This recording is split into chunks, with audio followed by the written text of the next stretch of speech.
Assalamualaikum, welcome back to Invest Saham. Pada video ini kita akan menganalisa 9 saham akumulasi yang menarik untuk dipantau. Sebelum lanjut, disclaimer on, ini bukan ajakan jual beli saham, so langsung saja kita ke pembahasan. Jadi saham pertama yang akan kita analisa di video ini adalah saham SCMA ya. Untuk SCMA ternyata sudah berhasil breakout guys di atas moving average ya. Untuk breakout di atas MA50 itu di tanggal 17 Juli ya, hari Kamis lalu, sedangkan di hari Jumatnya juga berhasil breakout di atas MA150. Dan juga kita lihat ya, ada akumulasi guys. Nah, di sini juga ada volume breakout sehingga kita lihat ya guys, ini akumulasinya memang dari domestik ya, tapi bukan berarti domestik tidak bisa menaikkan harga saham. Nah, di sini asingnya di hari Jumat kemarin itu net sell di 8,7 M, tapi domestiknya akumulasi cukup besar terutama dari YP dan EP ya guys ya. So, untuk SMA sendiri ya, kalau misalkan kita berbicara terkait dengan entry point ya, teman-teman harus paham bahwa entry point itu bisa dilakukan di beberapa titik ya. Salah satunya adalah di level bottom, yaitu buy on weakness ya guys ya. Nah, di sini kan teman-teman bisa buy on weakness. Tapi kan kita tidak tahu nih apakah SMA-nya akan lanjut turun lagi atau akan ada reversal ya, karena area low-nya di 120. Nah, takutnya kita malah tangkap pisau jatuh, kita beli di 140 atau di 150, tapi dia lanjut turun ke 120. Maka dari itu kita membutuhkan adanya konfirmasi buy ya guys ya, untuk di saham yang sedang turun. Nah, ketika sahamnya sedang turun seperti ini, dan salah satu konfirmasi yang bisa teman-teman lihat adalah dari naiknya stokastik RSI dari zona oversold ya guys ya. Ketika naik dari zona oversold itu artinya ada penguatan. Nah, dibarengi dengan akumulasi di tanggal 30 Juni, maka ini sebagai konfirmasi pertama ya guys ya untuk kenaikan SCMA. Lalu memang SCMA-nya ini sempat sideways. Di sini teman-teman bisa manfaatkan untuk entry buy 1. Lanjut ada kenaikan di tanggal 9 Juli. Nah, di sini juga teman-teman bisa pantau ya, karena naik 5,3% kalau nggak salah ya, waktu itu kita bahas di sini guys ya, ketika ada tanda reversal naik. Nah, kita bahas di sini tanggal 9 Juli. Dan entry buy kedua itu seharusnya teman-teman bisa coba ambil itu di sekitar 157 ya, 157 sampai di 160-an ya guys ya. Nah, di sini juga ada breakout, lalu buy 3-nya bisa di buy on breakout di MA50 di sekitar 168 sampai 170, dan terakhir ya, kalau misalkan merasa nih masih kurang nih untuk tambah muatan, bisa di buy on breakout kemarin ya guys ya di MA150, yaitu di 177 sampai di 179. Nah, jadi untuk SCMA ini memang merupakan saham yang bagus sebenarnya secara fundamental dan juga rutin bagi dividen. Ya, apalagi kan ini dalam fase akumulasi. Jadi untuk trend following, teman-teman yang sudah ambil ya guys ya saham SCMA tinggal lanjut hold saja. Tapi untuk yang belum masuk ya guys ya, tetap harus perhatikan profil resikonya masing-masing nih, dan juga tetap harus ada trading plan ya kalau misalkan teman-teman tidak berniat untuk hold jangka panjang. Tapi untuk SMA kita lihat menarik, dan memang kita sudah sempat bahas juga ya guys ya di beberapa hari sebelumnya bahwa SMA ini memang ada tanda-tanda reversal dan ternyata benar-benar naik ya. Sejauh ini kalau misalkan kita lihat, ini kenaikannya sudah mencapai di sekitar 25% ya. Jadi teman-teman mungkin sudah ada yang cuan di atas 10 atau di atas 15% seperti itu. Next kita bahas TPMA. Nah, TPMA juga ternyata ada tanda reversal ya guys ya. Teman-teman bisa buy on breakout di level sekarang, yaitu di 608 sampai di 615 ya. Untuk TPMA kita lihat juga ada akumulasi terutama dari domestik ya, ada XL, SQ dan juga AK yang akumulasi. Sebenarnya di beberapa waktu yang lalu pun ya ada asing yang masuk guys ya, yaitu di tanggal 16 Juli. Ya, jadi sebenarnya asing ini ya keluar masuk lah, yaitu biasa ya terjadi. Tapi yang harus teman-teman perhatikan adalah ketika sebuah saham itu ada tanda reversal, ya kalau misalkan sahamnya bukan big caps ya, sebenarnya tidak melulu soal asing kalau sahamnya bukan big caps. Tapi kalau big caps, ya contohnya for big banks ya, saham-saham big caps lain, Astra International, Telkom, itu sangat membutuhkan dana asing. Kalau misalkan saham yang market cap-nya tidak terlalu besar, sebenarnya domestik pun bisa menaikkan saham tersebut gitu ya. Jadi untuk TPMA teman-teman bisa pantau untuk hari Senin ya. Semoga ada kenaikan lanjutan sehingga teman-teman yang kemarin sudah buy on weakness di 500-an bisa lanjut hold dan cuan lebih besar lagi. Kita lanjut ke MTech ya guys ya. Nah, SMA tadi adalah anak usaha dari MTech. Nah, MTech-nya pun kita lihat ada tanda-tanda reversal ya guys ya. kalau misalkan teman-teman lihat dari stokastik ini mulai naik sebenarnya di tanggal 9 Juli. 9.10 ini masih di kisaran 470 sampai 480-an. Nah, di sini kan mulai sideways, tapi kenaikan yang tinggi itu terjadi di hari Rabu, Kamis dan Jumat ya. Di tanggal 16 Juli ini ada akumulasi asing, lalu kemarin asingnya ada net sell ya guys. Di hari Kamisnya ini naik 4,8%. Lalu di hari Jumatnya naik 6,4% dengan net buy asing. Nah, di sini juga ada akumulasi terutama dari RX, AK dan juga LG yang ternyata net buy di 14,9 miliar. Jadi akumulasi asing untuk MTech ini cukup tinggi ya, tapi kalau misalnya kita perhatikan ya guys ya, sempat downtrend untuk MTech-nya, lalu dia mencoba untuk bangkit ya, dan kemarin sempat terjadi crossing, namun ya memang sempat terjadi penurunan nih sampai di 470-an, dan di beberapa waktu ini ya, di 3 hari terakhir ini kenaikan yang cukup signifikan nih dari saham MTech.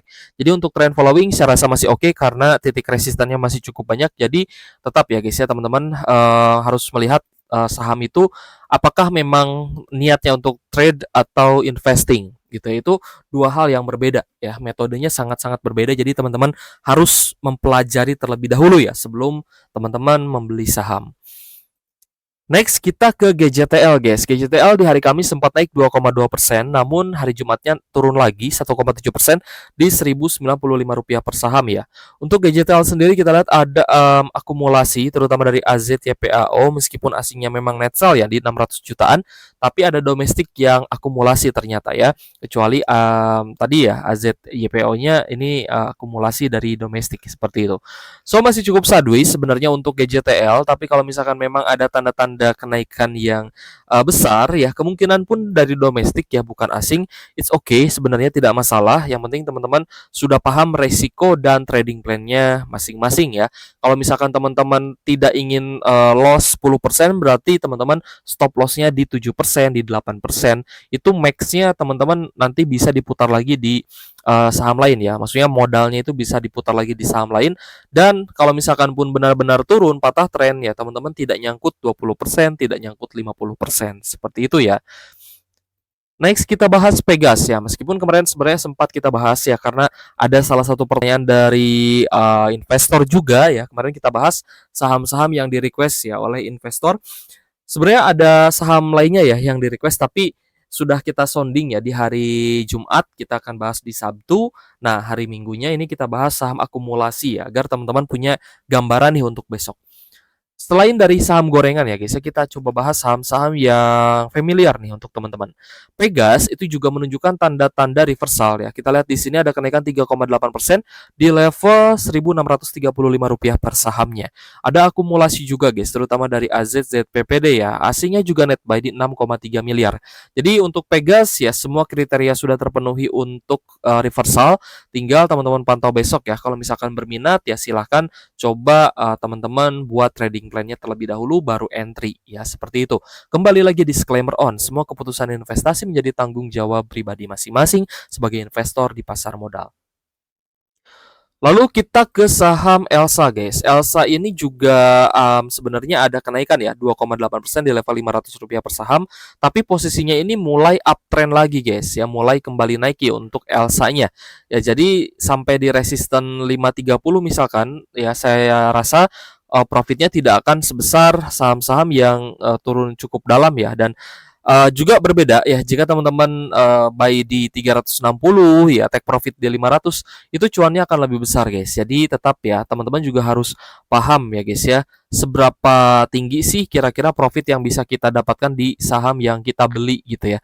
Nah, ini kan dari level bottomnya sih di 48%, tapi kalau misalkan dari level sekarang ke titik resisten terdekat ya guys ya, ini mungkin profitnya tidak akan terlalu besar ya. Kalau misalnya kita ambil sampai di resisten tertinggi di area weeknya itu di 9%-an, seperti itu ya. Jadi akumulasinya sih bagus ya, ada net buy 12,2 miliar dari asing, ada ZPAKBQ yang akumulasi, tapi secara potensial risk and rewardnya, ini rewardnya sudah mulai menipis sebenarnya ya. Jadi teman-teman mungkin bisa pantau saham lain ya. Next kita ke Adro guys. Nah Adro ternyata asingnya mulai masuk lagi nih. Karena kemarin kan sempat sideways juga nih setelah di tanggal 10 Julinya ada kenaikan 5,7%. Jadi sudah mulai menarik lagi untuk Adro. Semoga ada kenaikan ya untuk hari Senin.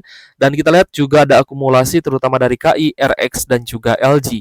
Jadi kita lihat untuk Adro sendiri asingnya masuk ya net buy 1,4 miliar. Meskipun secara value transaction ini belum terlalu besar sebenarnya untuk Adro-nya. Tapi ya secara bertahap kita menginginkan memang asingnya kembali entry di Adro ya agar harga sahamnya bisa naik kembali. Sejauh ini memang Adro belum membuat gebrakan lagi ya guys ya, tidak seperti di tahun 2022 lalu. Tapi Adro ini saya rasa masih berkomitmen untuk terus bagi dividen. Jadi teman-teman yang masih hold Adro, saya rasa sih tidak usah terlalu khawatir ya. Jadi bisa lanjut hold dan investing.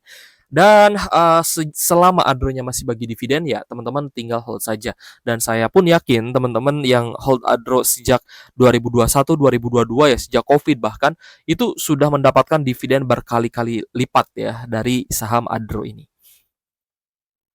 Kita lanjut ke BRMS guys. Untuk BRMS ada kenaikan 0,9% di level Rp450 per saham. Kita lihat juga mulai naik lagi ya. Ini mulai mencatatkan uptrend lagi. Dan kita lihat pun ada akumulasi dari asing ya, RXPDZP net buy sebesar 41,9 miliar dan menjadi salah satu saham yang paling banyak diakumulasi asing. Jadi untuk trend following di BRMS memang ini sudah termasuk high risk. Jadi high risk high return ya guys ya masuknya, dan teman-teman juga harus pasang trailing stop ya kalau mau trade di BRMS. Kita lanjut ke BRPT. Nah, kenapa kita bahas saham yang uptrend ya? Karena memang ini juga diakumulasi, tapi sengaja kita bahas agar ini menjadi pembelajaran untuk teman-teman.